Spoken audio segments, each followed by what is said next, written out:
If we could start with one of the things you didn't do last night, the welfare sector, even business at your tax forum, say the New Start payment unemployment benefits are too low. ACOS says they're $35 a day and haven't increased for more than 2 decades.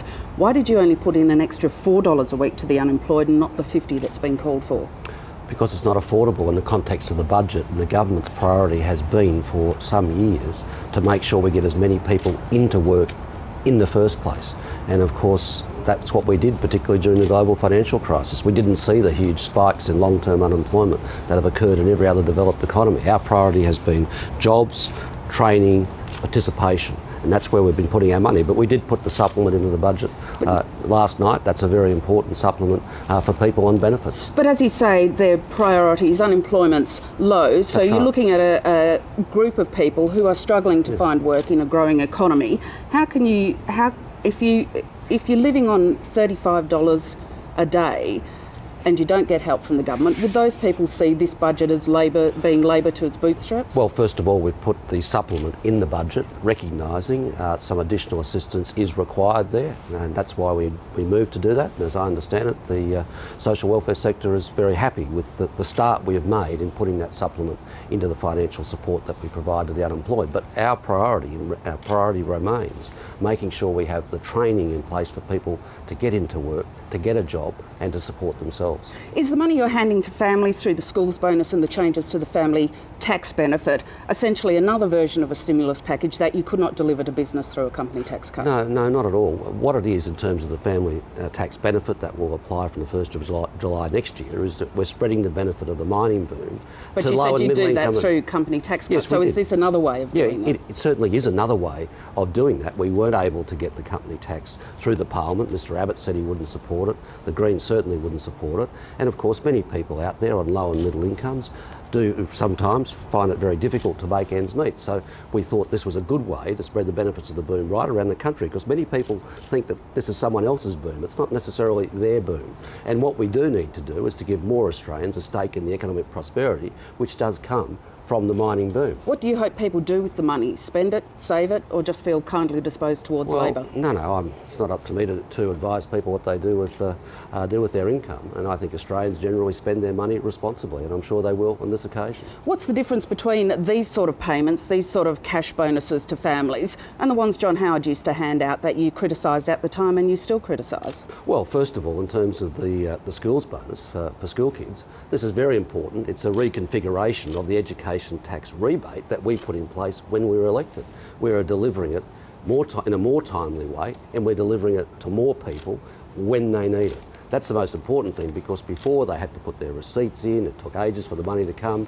What we're going to do is deliver it when they need it. And the extraordinary thing is apparently this is now going to be opposed by Mr Abbott and the Liberal Party, yet he will support the increases in family tax benefit from the 1st of July next year, which comes from revenue from the mining tax, which he's opposed to. I mean, this is an extraordinary proposition.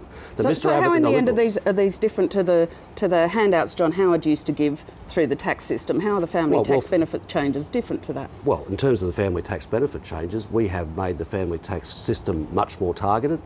We've means tested some payments in the family tax system, we've made some improvements, we've made some changes, and we're just giving a little extra help. I'm a very big believer, always have been, in the family payment system. It's a great way to support families who are bringing up the next generation of young Australians, doing the most important job in the country. In terms of the school kids bonus, that's all about assisting parents with the cost of education, and any parent knows how much that costs. Not much remains of your original mining tax. The tax itself raises less money. The company tax cut it funded is scrapped. Even the measure to save people the bother of hunting down receipts at tax time is gone. What lessons have you learned from that whole experience? I'm sorry, I don't agree with that summary at all. I mean, on the 1st of July this year, the instant asset write-off, the $6,500 instant asset write-off for small business, up to 2.7 million small businesses will be eligible for that. That's coming in, funded by the mining tax. The new initiatives that we're putting in place, it's doing a power of good, and we're using it to spread the benefits of the boom right around the country, and all of that is opposed by Mr Abbott. But you're spreading the benefits of the boom in a different way than you originally proposed. Sure. Has it taught you anything about the process of a policy reform like that? Oh, no, I think when we set out to make the tax changes and to use the revenue from the mining tax to support a company tax cut, we thought that was a pretty good way to do it. But the fact is we couldn't get it through the Parliament, so what we're doing is coming back and supporting low and middle income earners, because many of them don't feel like they're part of the boom. But it's a very good way, I think, of providing support more broadly across the community. But we are supporting the instant asset write-off. We are supporting the loss carryback. So there's a very big small business package in here as well. The surplus in the first 2 years is quite small, $1.5 billion in 2012-13, $2 billion the next year. The economy is still exposed to the vulnerabilities of the global economy. In Europe, we've seen a change of government in France. Greece doesn't yet have a government. Is there anything in the way you've structured your expectations of what might happen that will help inoculate the budget against the shocks that might come? Well, we've factored in negative growth in Europe. That's in our forecasts. But fortunately for us, our region is strong. It has been relatively unaffected in terms of economic growth by events in Europe. But what has occurred in our economy and elsewhere in the world is there's been a big hit to confidence, which flows through to cautious consumers, flows through to financial markets. That's impacting on our revenues. So whilst we've got growth, which is around trend, we're not getting the usual revenue growth that comes from that, and that's impacted by events in Europe, but that's all factored in. You say this is a budget that's Labor to its bootstraps. You've had almost a laser-like focus on low to middle income earners. You've spent or not cut in areas of your priorities like health and education and welfare. Are you hoping that you will win back the Labor base, those people who used to vote Labor, who no longer are looking at supporting you at the next election? The purpose of this budget is to enhance our prosperity and to maximise the opportunities for all Australians to have a stake in the prosperity that comes from the mining boom. That's the purpose of it, and I believe good politics follows good economics, not the other way around.